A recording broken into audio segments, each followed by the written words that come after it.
Our second reading today speaks about heaven. It is from the book of Revelation and the final pages of the sacred scripture and the final pages of the Bible.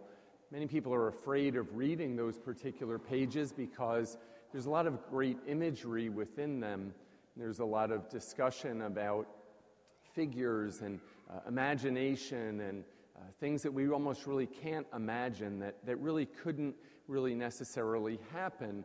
They are not meant to give us fear or make us afraid, but rather they are meant to give us a great sense of hope and peace about the future.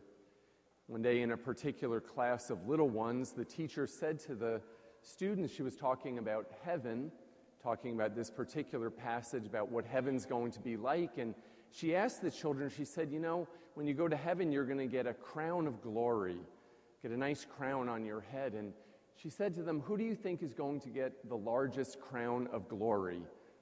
One little boy raised his hand and he said, the one with the biggest head. Well, my friends, I don't think that that's going to be the case necessarily, but a crown of glory is something that we can achieve now.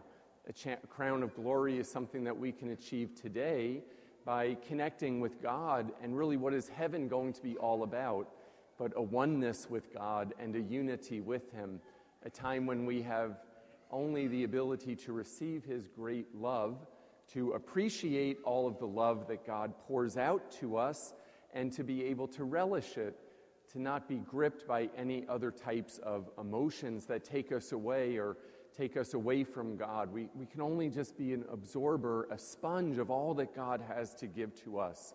Really, that's what heaven is going to be for us. Years ago, Ann Landers, the advice columnist, she was receiving about 10,000 letters a day. She passed away over 10 years ago, but she once was asked, well, how is it and what is it that is the most common request that you get for help? What are people most seeking advice on? What do you think the biggest problem is today with most people? And she said the biggest problem is fear.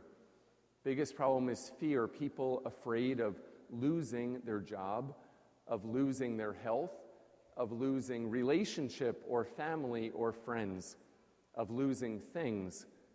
So it's really kind of sad when fear grips us, because when fear grips us, it's very much of an indication of an evil presence that is there.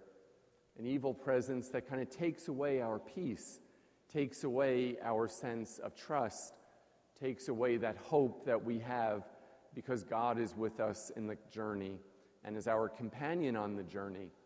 Our gospel reading today speaks of fear and it speaks of peace. It speaks of fear because Jesus was telling them that He wasn't going to be there much longer. And they could not imagine what life was going to be like without Him. But He told them to do not be afraid, do not have hearts that are troubled. This particular passage is in the 14th chapter of John's Gospel.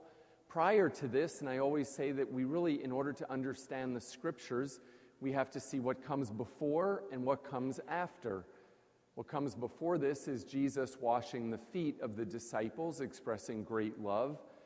What happens before this, it is part of the Last Supper discourse, so His final meal with His friends.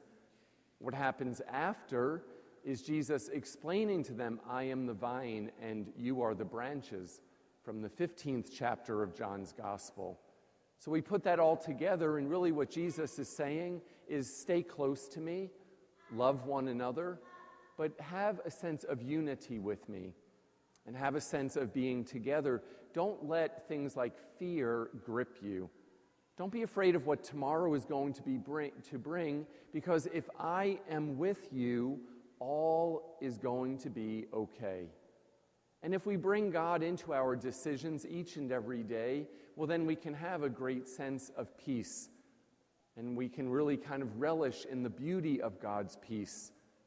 I heard it said once that success is not power, money, or social status, but success is having a sense of discipline and inner peace. And the peace that Jesus speaks about doesn't come just from inside or from the world, it comes from Him. And so in order to find it, we have to make sure we have time for Him. If we do not have time for God, well, then we're not going to find peace. If we don't make time in our day to be able to spend with Him or to spend in quiet, perhaps in solitude, but I have to tell you that inner peace is not reserved for only monks or those who live a solely contemplative life. Peace can come because we know God, because we have a relationship with Him.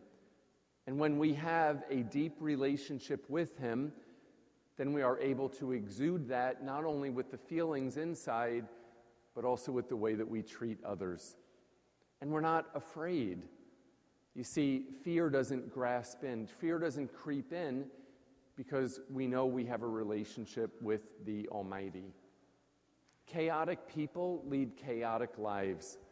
If you want to have a life that is filled with a lot of different messages coming in, and you're not really quite sure which one to read, well, you're never going to find that peace. You see, if we're looking always on the outside and for joy and happiness to come from only the outside, it's not going to happen. It comes from God. It doesn't come from the world. It comes from God. And one day, I know that we all want to be in the kingdom of heaven. Perhaps that's why when we die, one of the things that we often say is, rest in peace. Rest in peace. Again, a peace that comes from the world, because once we're dead, the world can't give us that peace. But that peace only comes from the Almighty, comes from speaking to Him, from talking to Him, from letting Him know what is happening in our lives, from letting Him know what we ourselves are feeling. When we know ourselves, when we know God, then and only then can we also perhaps know that peace that He speaks of. And then and only then can we have a true hope for what the kingdom of heaven and the crown of glory is going to be.